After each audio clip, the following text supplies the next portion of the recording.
students, welcome back to your online class.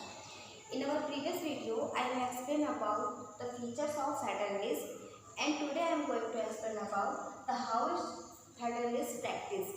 Means मैंने अपने पिछले वीडियो में आपको फेडरलिज्म के कुछ फीचर्स बताए थे पॉइंट्स पर। आज मैं आपको हाउ इज फेडरलिज्म प्रैक्टिस्ड मतलब कि एक संघीय व्यवस्था, एक फेडरलिज्म किस तरह से किसी कंट्री पे, किसी देश पर कार्य करता है, यह बताऊंगी। So let's start our topic today. तो how is federalism practised? It means जैसे कि मैंने आपको अपने पिछले वीडियो में बताया था कि हमारी जो देश की सरकार है उसके 2 या 3 लेयर हैं। तो एक तो संघीय मतलब एक सेंट्रल गवर्नमेंट है, एक स्टेट गवर्नमेंट है। तो जब आज़ादी के बाद सबसे पहले मुख्य समस्या ये आई, सबसे पहली बात ये आई कि किस प्रकार से एक फेडरलिज्म, एक सेंट्रल गवर्नमेंट अपना वर्क करेगी इतने बड़े देश में, और जो कि स्वतंत्रता के बाद सारी चीज़ें अपने अपने स्तर पर फैली हुई हैं।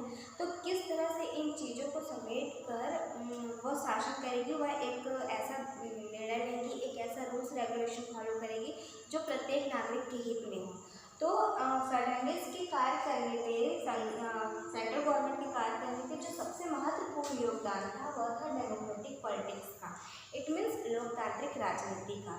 जैसे कि मैंने बताया पहले भी कि अब्राहम लिंकन ने कहा था कि डेमोक्रेसी इज द जनता के लिए जनता का शासन। इट मीन्स जो डेमोक्रेसी है, जो लोकतंत्र है, वह जनता द्वारा ही अपने शासक का चुनाव होता है। तो जो डेमोक्रेटिक पॉलिटिक्स है उसका एक सेंट्रल गवर्नमेंट और एक रूल्स रेगुलेशन में बहुत महत्वपूर्ण योगदान था, क्योंकि इसके अंतर्गत जो भी रूल्स बनेंगे उससे सभी का लाभ ही होगा, जनता का हित ही होगा, अहित बिल्कुल नहीं होगा। तो डेमोक्रेटिक पॉलिटिक्स का फेडरलिज्म के वर्क में बहुत महत्वपूर्ण, एक बहुत अच्छा रोल प्ले करता है democratic politics. Next point is linguistic states. अब जब सारी चीज़ें समझ में आने लगी तो बिखरी हुई चीज़ों को समेटने के लिए सर्वप्रथम क्या किया गया कि स्वतंत्रता के बाद आफ्टर इंडिपेंडेंस अब बहुत सारे राज्य थे, छोटे छोटे राज्य थे, वह फैले हुए थे। तो सबसे पहले क्या किया गया, in 1947 the boundaries of several old states of India were changed in order to create new states. It means जो छोटे छोटे राज्य थे उनको बड़े राज्यों में मिलाया गया, और बहुत सारे बिखरे हुए प्रदेशों, प्रांतों को समेट के या बड़े बड़े राज्यों में क्या किया गया, उनको चेंज किया गया। लेकिन पहले क्या किया गया, इन सारी चीज़ों को सोचा गया कि भाषा के आधार पर करेंगे। लेकिन कुछ लोगों ने इसका विरोध किया कि अगर भाषा के आधार पर किसी कंट्री को डिवाइड किया जाता है तो उससे क्या असमानता और भेदभाव बढ़ेगी। तो लास्ट में जाके संघीय कार्यकर्ताओं के द्वारा यह निश्चय किया गया कि किसी भी देश की आबादी को डिवाइड न करने के बजाय उनको संस्कृति, भूगोल और जाति के आधार पर अगर हम अलग अलग भागों में बांटते हैं तो ये भाषा के आधार से ज़्यादा बेटर होगा।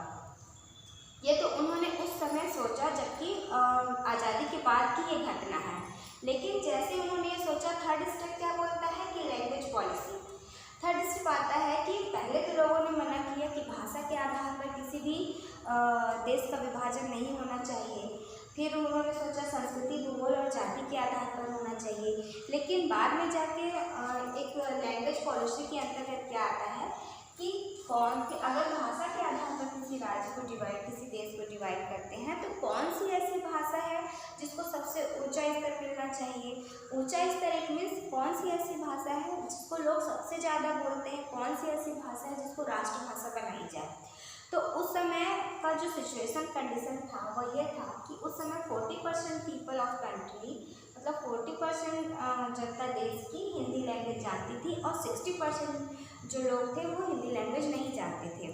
तो उस समय यह डिसाइड किया गया कि हिंदी को राष्ट्रभाषा नहीं बनाएंगे। पहले तो यही डिसाइड किया गया। ये बहुत बाद में जाके 14 सितंबर 1949 को हिंदी राष्ट्रभाषा के रूप में सामने आया। तब से लेकर अभी तक 14 सितंबर को हमारे देश में हिंदी दिवस मनाया जाता है। तो क्या हुआ, ये तो रही हिंदी राष्ट्रभाषा की बात। लेकिन उस समय की कंडीशन ये थी कि उस समय केवल 40% पीपल ही हिंदी का प्रयोग करते थे और हिंदी जानते थे, 60% लोग नहीं जानते थे।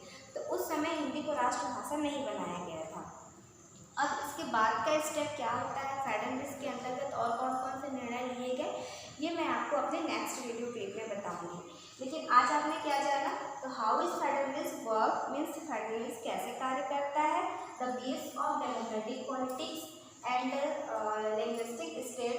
लिंग्विस्टिक स्टेट्स में भाषा के आधार पर सबसे पहला जो राज्य विभाजन किया गया वह था आंध्र प्रदेश। ये बात आप याद रखिएगा, ये आपके एग्जाम में भी आ सकता है।